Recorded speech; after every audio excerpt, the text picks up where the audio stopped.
मित्रों नमस्कार, स्वागत है आपका हिमालनी टीवी यूट्यूब चैनल में। मैं हूं सच्चिदानंद मिश्र। मित्रों, नेपाल की अगर राजनीतिक माहौल और आर्थिक माहौल देखा जाए तो अभी बहुत ही चिंताजनक स्थिति है नेपाल में। राजनेता अपनी जो लड़ाई है, अंतर्द्वंद है राजनेताओं के बीच, वह चल ही रहा है। नेपाल की जनता में काफ़ी निराशा छाई हुई है। किसी क्षेत्र में अभी बढ़ोतरी नहीं है। ऐसे में थोड़ा सा आशा का किरण लेकर आई है खिलाड़ी जगत से, और वह भी महिला खिलाड़ी, जो कि नेपालियों के बीच खुशी लेकर पूरे नेपाल में छाई हुई है। आपको आश्चर्य होगा, जो न तो पुरुष खिलाड़ी आए हैं न पुरुष राजनेता आगे आए हैं, ऐसी में महिला खिलाड़ी जो है वो पालेसा पिछले दिनों 2 दिन पहले काठमांडू आई। पारा ओलंपिक खिलाड़ी है। ताइक्वांडो में नेपाल को कांस्य पदक दिलाई है, और यह पहला व्यक्ति है और पहली महिला है जो कि नेपाल को कांस्य पदक जिताई है। 21 वर्षीय पालेसा गोवर्धन, जो पेरिस में हुई समारोह, उस समारोह में ताइक्वांडो में पालेसा ने कांस्य पदक जिताकर नेपालियों के बीच खुशी का माहौल ला दिया है। अब 2 दिन से देखा जाए तो पालेसा नेपाल में हर क्षेत्र में छाई हुई है। इससे पहले पालेसा को शायद ही कोई जानते थे और ताइक्वांडो को भी नहीं जानते थे, लेकिन जैसे ही कांस्य पदक नेपाल को मिला, पालेसा छा गई नेपाल में। आपको बता दें, पिछले दिनों जो पिछला शुक्रवार को पेरिस में जो हुई थी यह खेल, उसमें सर्बियाली खिलाड़ी को पालेसा ने 15-8 के स्कोर से पराजित किया, और उसी समय नेपालियों के दिल में छा गई पालेसा।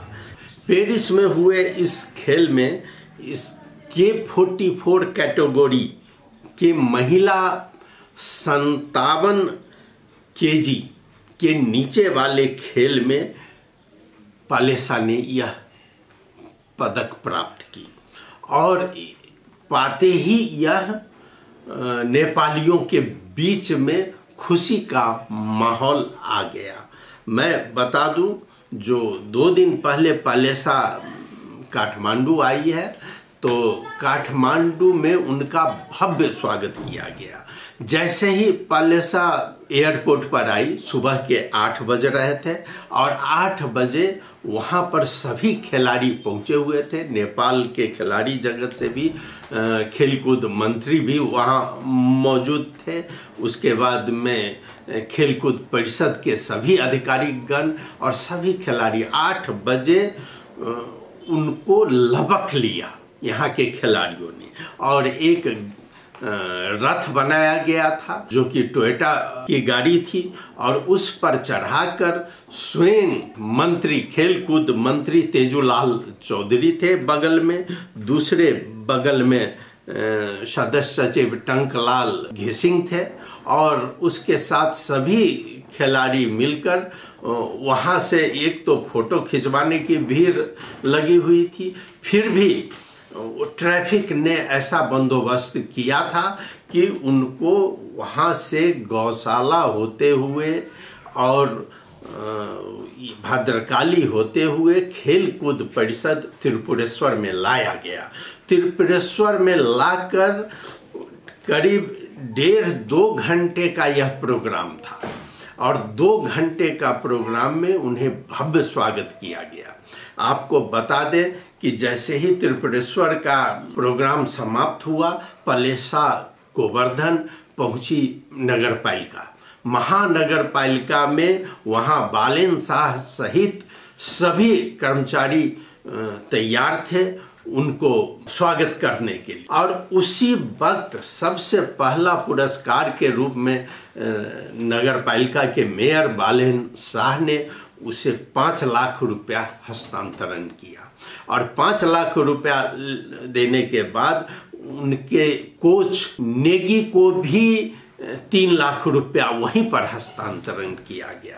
उसके तुरंत बाद उनको शाम में ले जाया गया राष्ट्रपति कार्यालय में। राष्ट्रपति महोदय ने स्वागत किया। उसके बाद फिर शाम में ही प्रधानमंत्री के यहाँ वह पहुंची और प्रधानमंत्री ने भी उनका स्वागत किया। देश में क्या है कि हमारे देश में ये सब खिलाड़ी पर्दे के पीछे रहते, इन्हें कोई न जानता है, न सरकार पहचानती है, न जनता पहचानती है। लेकिन हमारे देश का चलन क्या है कि जब कोई हाईलाइट हो जाए तब उसे स्वागत के लिए उनका लाइन लग जाता है। मंत्री तो बगल में ही खड़ा होकर अपना फोटो खिंचवाते हैं और उसके बाद हर जगह उसको ले जाया जाता है। यह नेपाल का चलन है। पहले से हम इस खिलाड़ी को नहीं स्वयं पालेसा ने ही कहा है कि हमारी प्रशिक्षण जो है वह पूरा नहीं था। केवल 1 महीना का इंग्लैंड में जो ट्रेनिंग दिया गया वह पर्याप्त नहीं था।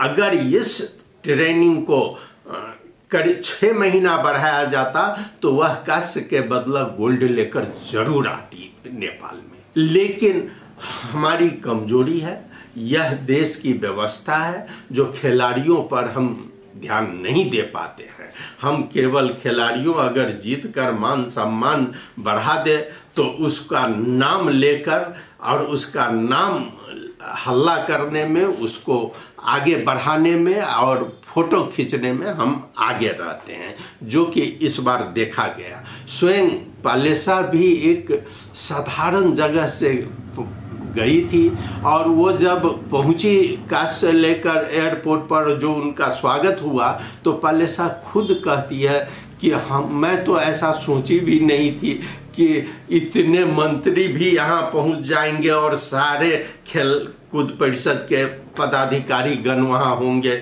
और इस तरह मुझे घुमाया जाएगा, और मैं ऐसा सोची ही नहीं थी। फिर भी जो हम प्राप्त किए हैं और वह पर्याप्त नहीं है। पालेसा का कहना था कि वो गोल्ड मेडल सोच रही थी लेकिन वो प्राप्त नहीं कर पाई।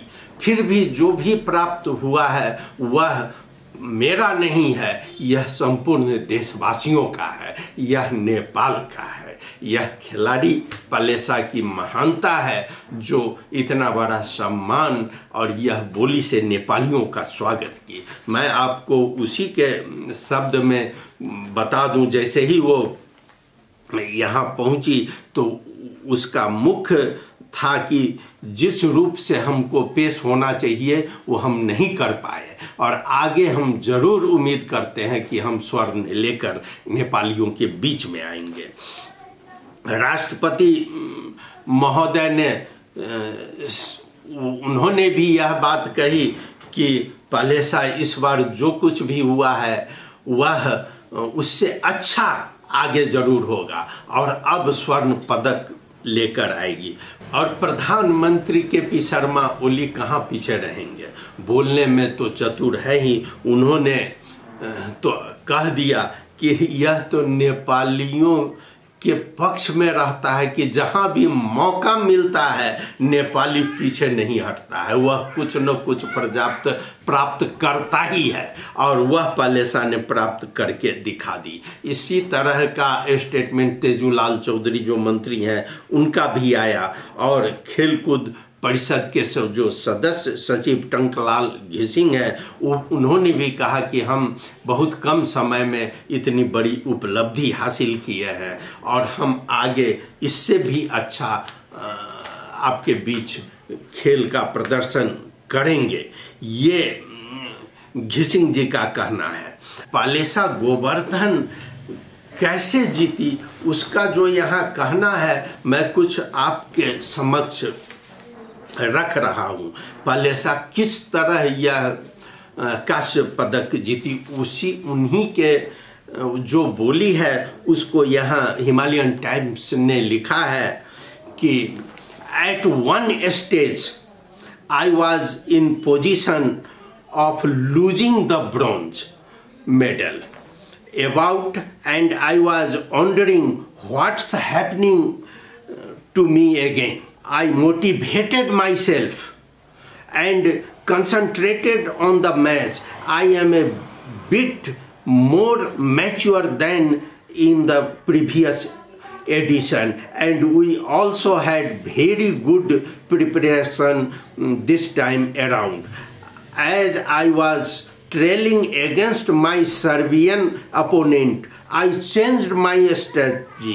Rather than going to attack and lose points, I opted to defend her attack and score in counter attack.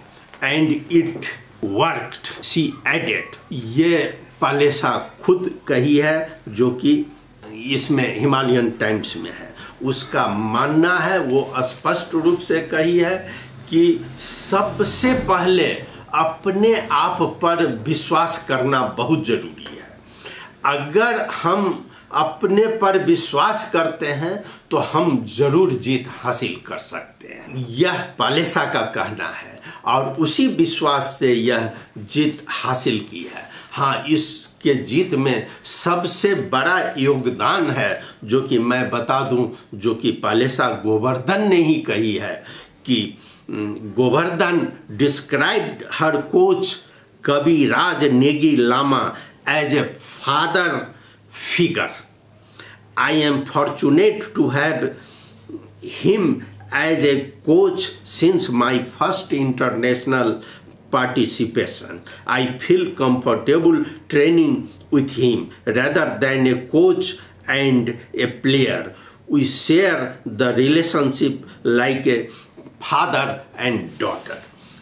यह देखिए, यह बहुत बड़ी बात है। मैं बता दूं, जो कोच कविराज नेगी लामा ने उन्हें प्रशिक्षण दिया, उन्हीं के प्रशिक्षण से पालेसा यह जीत हासिल की है। लेकिन कविराज नेगी की अगर कहानी बतावें तो आज ही जो आया है मीडिया में, हालांकि खेलकूद परिषद ने उनका नाम सिफारिश किया है कि उन्हें अधिकृत लेवल की एक नौकरी दिया जाए नेपाल सरकार की ओर से, जो कि वो और सेवा कर सके।